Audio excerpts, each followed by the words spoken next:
আর মুখ্যমন্ত্রীর এই দিল্লি সফর নিয়ে কি বলেছেন বিরোধী দলনেতা শুভেন্দু অধিকারী, দেখুন। পিসি সংসদের অধিবেশন হলেই ওখানে এপাং ওপাং ঝপাং করতে যায়, অশ্বডিম্ব, কিচ্ছু হবে না। চোর ধরো জেল ভরো চলছে, চলবে। ফিরে এসে দেখবেন আবার একজন হালু ঢুকে গেছে ভিতরে, বালু গেছে খালু চলে যাবে। বিজেপি নেতা রাহুল সিনহার সঙ্গে এই মুহূর্তে আমরা টেলিফোনে যোগাযোগ করে নিয়েছি। রাহুল বাবু, আপনি শুনলেন মুখ্যমন্ত্রী মমতা বন্দ্যোপাধ্যায় তিনি আজ দিল্লির উদ্দেশ্যে রওনা দেওয়ার আগে বললেন, আবাস থেকে স্বাস্থ্য সব টাকা কেন্দ্র বন্ধ করে দিয়েছে, স্বাস্থ্য কেন্দ্রের রং গেরুয়া করে দিতে বলছে কেন্দ্র, এমনকি কে কি খাবে কে কি পড়বে সেটাও ঠিক করে দিচ্ছে বিজেপি। আর এই সমস্ত কিছু নিয়ে আওয়াজ তুলতেই তিনি দিল্লি যাচ্ছেন। দেখুন, মুখ্যমন্ত্রী মিথ্যাচারে সারা দেশের মধ্যে এক নম্বর। অতএব যে কথাগুলো বলছে তার অধিকাংশই মিথ্যে। আর আবাস যোজনার টাকা এই কারণে আটকেছে যে পরিষ্কার ভাবে বলা হয়েছে আবাস যোজনার হিসাব দাও।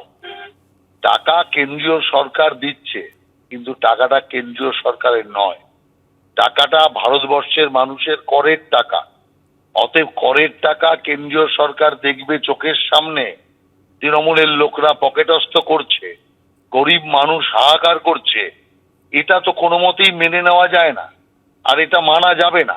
সেই জন্য মুখ্যমন্ত্রীর এত বড় বড় যুদ্ধংদেহী বক্তব্য, দিল্লিতে গিয়ে দেখবেন ফানুস ফানুস ফেটে গেছে, কিচ্ছু নেই। অতএব এটা প্রতিবারই আমরা দেখেছি।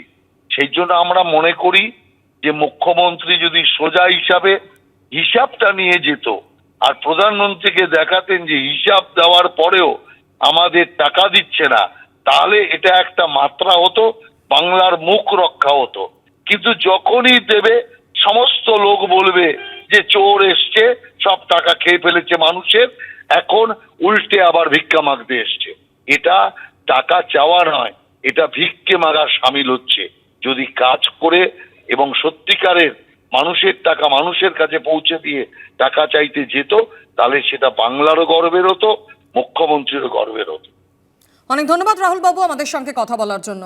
মুখ্যমন্ত্রী মমতা বন্দ্যোপাধ্যায় তিনি আজই দিল্লির উদ্দেশ্যে রওনা দিলেন এবং তার আগে কলকাতা বিমানবন্দরে তিনি যেমনটা বললেন যে আবাস থেকে স্বাস্থ্য সমস্ত টাকা কেন্দ্র বন্ধ করে দিয়েছে, স্বাস্থ্য কেন্দ্রের রং গেরুয়া করে দিতে বলছে কেন্দ্র, কে কি খাবে কে কি পড়বে সেটাও ঠিক করে দিচ্ছে বিজেপি। আর এই সব কিছু নিয়ে আওয়াজ তুলব, সেই জন্যই যাচ্ছে, এমনটাই মন্তব্য করলেন মুখ্যমন্ত্রী মমতা বন্দ্যোপাধ্যায়। এর পাশাপাশি তিনি বললেন যে বাংলাকে বদনাম করাই বিজেপির একমাত্র উদ্দেশ্য হয়ে দাঁড়িয়েছে, এমনটাই অভিযোগ করেন মমতা বন্দ্যোপাধ্যায়। কি বলেছেন তিনি শোনাবো আপনাদের। 19 তারিখে ইন্ডিয়া মিটিং অ্যাটেন্ড করব এবং 20 তারিখে বেলা 11টায় প্রাইম মিনিস্টার অ্যাপয়েন্টমেন্ট দিয়েছে। আমি ফিউ এমপিসদের নিয়ে যাবো বলেছিলাম, নামটা পাঠাবো, সুতরাং ওটা করে তারপর আমি ফিরে আসবো। কারণ বাংলায় 100 দিনের কাজ, তার টাকা আটকে রেখেছে এবং গতবার কোনো টাকা দেয়নি। একমাত্র স্টেট বাংলাকে বঞ্চিত করেছে। দ্বিতীয়ত হচ্ছে আমাদের যে বাংলার বাড়ি প্রোগ্রাম, তার সব টাকা বন্ধ করে দিয়েছে। ইভেন 11,000 স্যাংশন করেও 11 লাখ সেটাকে বন্ধ করে দিয়েছে যখন আমরা পুরো লিস্ট ফাইনাল করেছি। গ্রামীণ রাস্তার প্রোগ্রাম, এগুলো সেন্ট্রাল গভর্নমেন্টের স্কিম, বাট সেন্ট্রাল গভর্নমেন্টের সব টাকাটা একার নয়, সেন্ট্রাল স্টেট মিলিয়ে করে। যে টাকাটা এখান থেকে তুলে নিয়ে যাওয়া হয় সেই টাকায় আমাদের শেয়ারটা, জিএসটি একটাই ট্যাক্স এখন, সেই ট্যাক্সের টাকাটা যে তুলে নিয়ে যায় তাতে আমাদের যে শেয়ারটা আছে সেই শেয়ারটা আমরা দিই, ওদের শেয়ারটা ওরা দেয়। সেক্ষেত্রেও স্বাস্থ্য দপ্তরের টাকাও বন্ধ করে দিয়েছে, নাকি যে গেরুয়া রং করতে হবে। মেট্রো স্টেশনগুলো দেখতে পাচ্ছেন তো, সব গেরুয়া রং করে দিয়েছে সেন্ট্রাল গভর্নমেন্টে। এমনকি আমি অবাক হয়ে গেলাম, আর্মি আমাদের যাদের নিয়ে আমরা গর্ব করি, আমি সেখানে শিলিগুড়িতে দেখলাম, শিলিগুড়ির আগে শুকনার ওখানে সব বাড়িগুলোকে সব গেরুয়া করে দিয়েছে।